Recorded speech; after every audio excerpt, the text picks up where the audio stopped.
In this video, I'm going to show you how to use a 6-bead craw tool. So we're going to start by taking our thread, and we need to have a little tail, little piece along here.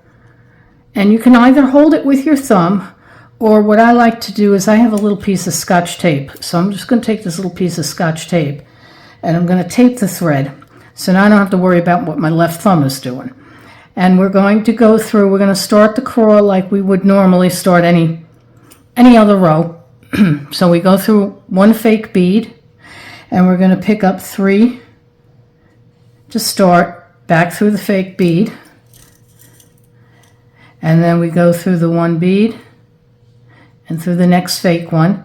Now with any craw, but with these tools, you're going to do 3 for the first, 2 for all the others, and then 1 on the last. So no matter how many beads you want this to be, the pattern is always 3 in the first and 1 in the last and 2 in the middle. So here we are with 2. So we're going to do 2, go through these 2.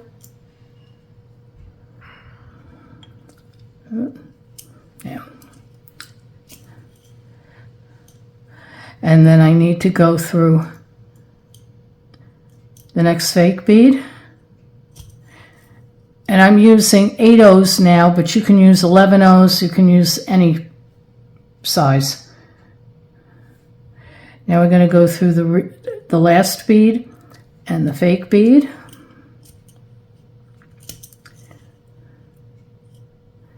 And I go through my next fake bead.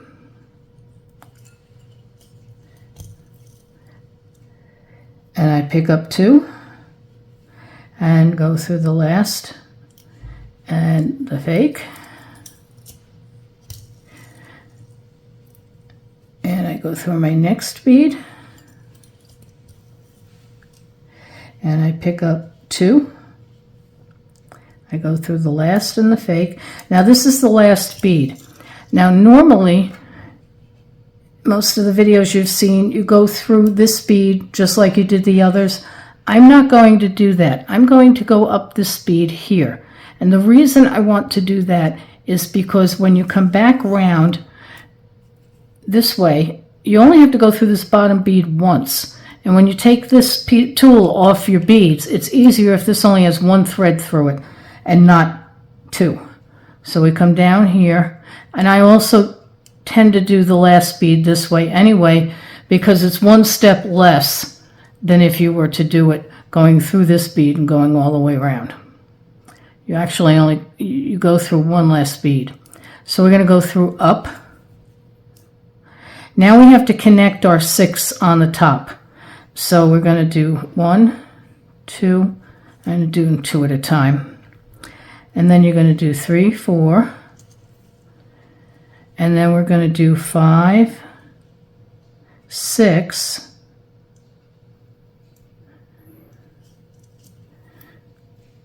and I want to make this connection right here because this is going to become our end once we take the tool off. So we make this connection. I'm going to do 1 more set. I'm going to do the green so you can see it. So I'll go quickly through 3 green, through the next, 2 green,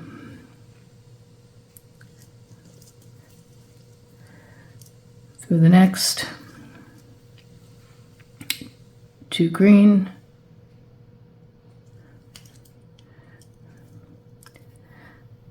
through the next, 2 green, through the next. Now we're up to the last one, so I do 2 green right after this.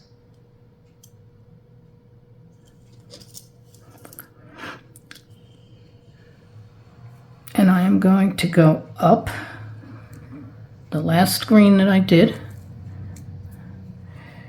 and pick up a green, and then come down on the other side through the pink and back up, follow the thread path. And so now we have 1, 2, 3, 4, 5, 6, and finish the connection. One more. Now, normally you'd continue this along until it was large enough so that you'd be comfortable holding this in your hand. If I were doing this, I would leave this piece on, I'd leave the tool on until I had enough to hold on to in the beads. But we don't need to do that for this demo purpose. So I'm going to show you how to take the tool off of here. All right, now we're going to rock this back and forth a little bit to loosen it. It's not loosening too much, but it'll be all right. And then we're going to come up and pull up the thread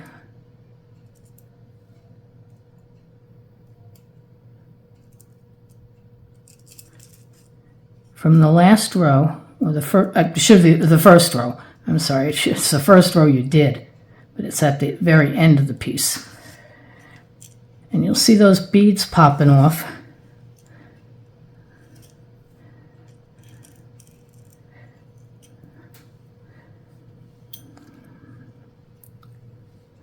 And now, this pink row becomes your base. That's your beginning row of the piece that you're creating. So as I say, you'd have more than this, but I just wanted to do this for demo purposes. If you like this, please like and subscribe. Thank you.